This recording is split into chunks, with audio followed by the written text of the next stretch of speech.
The member for Menzies. Thank you, Mr Deputy Speaker. I rise to speak on the Families, Housing, Community Services and Indigenous Affairs and Other Legislation Amendment, Further Election Commitments and Other Measures Bill 2011.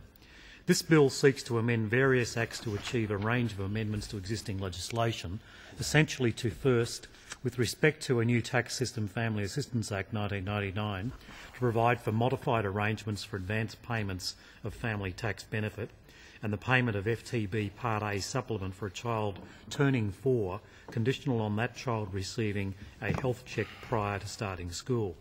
Secondly, with respect to the Child Support Assessment Act 1989, to determine a parent's taxable income by using their previous taxable income indexed by growth in wages when a tax return has not been lodged. Thirdly, with respect to the Social Security Act 1991, the bill seeks to require payers of compensation to notify Centrelink of proposed payments of compensation.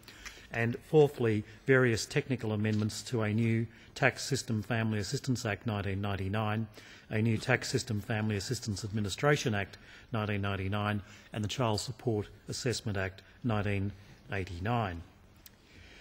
The bill would make amendments to take effect from the 1st of July regarding family benefits. This includes rules for determining whether an individual is entitled to a family tax benefit advance and the amount of the advance, the rules as to reducing the individual's rate of FTB Part A to effect repayment of the advance, and the circumstances in which a debt for the unpaid amount of the FTB advance is raised. Mr Deputy Speaker, for the 2011-12 year, the maximum advance available will be limited to $1,000 and the minimum will be limited to $160.96. For subsequent years, the maximum and minimum amounts will be linked to the FTB child rate for one FTB child who is under 13 years of age, which is indexed on July 1 of each year.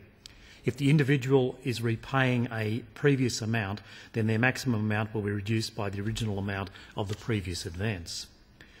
The default repayment period over which the advance will be repaid by a reduction in the individual's FTB Part A instalment rate is 182 days or 26 weeks.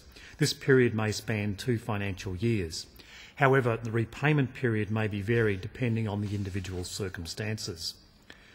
The new measures relating to the repayment of advanced debts would see more flexible arrangements that will result in an individually generally repaying their advance from ongoing reductions of the Part A rate rather than a debt arising. The health checks for young children measure will make the payment of the FTB Part A supplement for a child turning 4 in a particular income year conditional on the child undertaking a health check. This measure will commence on the 1st of July 2011. The proposed amendments relating to determinations of adjustable taxable income would modify the current rules applicable to the Child Support Registrar in determining a person's adjusted taxable income where a parent's taxable income has not been formally assessed. A new, more accurate default income arrangement will be introduced that uses a parent's previous taxable income indexed by growth in wages instead of a lower default income that is 2/3 of male total average weekly earnings in cases where they have not lodged a tax return. These amendments replace the current rules for determining a parent's adjustable taxable income with new rules that will more accurately reflect a parent's income and ensure better support for children. Mr Deputy Speaker, the proposed provisions relating to notice of payment of recompense for personal injuries requires payers of compensation, such as insurance companies, to notify Centrelink of proposed payments of compensation. Centrelink will then use this information to determine the social security entitlement of the compensation recipient or their partner. This will reduce the risk of individuals incurring unnecessary debt to the Commonwealth and receiving income support payments to which they or their partner are not entitled. Currently, social security recipients are required to notify Centrelink when they or their partner are to receive a compensation payment. The new provisions will streamline the notification process for compensation payments to social security recipients or their partners to ensure they receive their correct entitlement. Deputy Speaker, the bill also makes minor amendments to the family assistance law and child support legislation to clarify technical or drafting matters and to ensure the legislation operates as intended. While the Coalition does not oppose this bill, we on this side are concerned that this bill doesn't ease the cost of living pressures on Australian families. That is because the Labor-Greens alliance does not understand the pressure that Australian families are under. At a time when Australian families are struggling with the rising cost of living, cutting $2 billion from family benefits will put many even under more pressure. Over 2.1 million families will lose some support as a result of the real value of the family tax benefit supplement being cut. This is just the latest assault on families delivered by this directionless government. Indeed, many families with parents earning average wages will lose hundreds of dollars a year through the freezing of the threshold at which families start losing base rate family tax benefit A.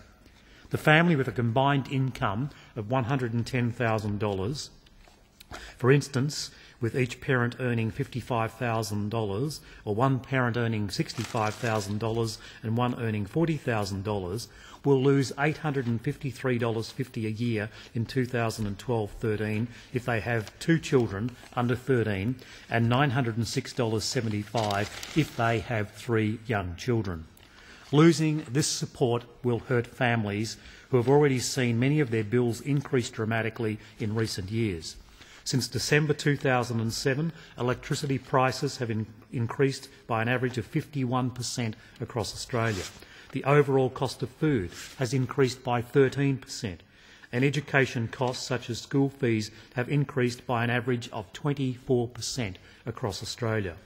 With a carbon tax on its way, if this government gets its way, and mortgage interest rates having increased 7 times since September 2009, increasing repayments on the average mortgage by over $500 per month in a little under 18 months period. The working families of 2007 have indeed become the forgotten families of 2011. Family benefits are being hit. Changes to private health insurance will also hit families. Labor's ideological disdain for independent schools will also hurt families. Labor's attack on regional students and youth allowance has already demonstrated the ruthlessness with which this government is treating those families outside our cities. And the Gillard Labor government's decision to rip $50 million out of family relationship services will cause a serious impact in the sector that strives to keep families together, including many of these families that are feeling pressure at the moment. This Labor government, Mr Deputy Speaker, will stand condemned for their assault on families, and they'll stand condemned for their alliance, their partnership with the extremist Greens. In stark contrast, the Coalition is committed to easing the financial burden on families by rejecting Labor's new taxes and paying back Labor's debt as soon as possible. This will take pressure off interest rates and the living costs for all Australians. This bill is therefore yet another missed opportunity, a disappointment we on this side of the House have unfortunately become expectant of from this disastrous and directionless government.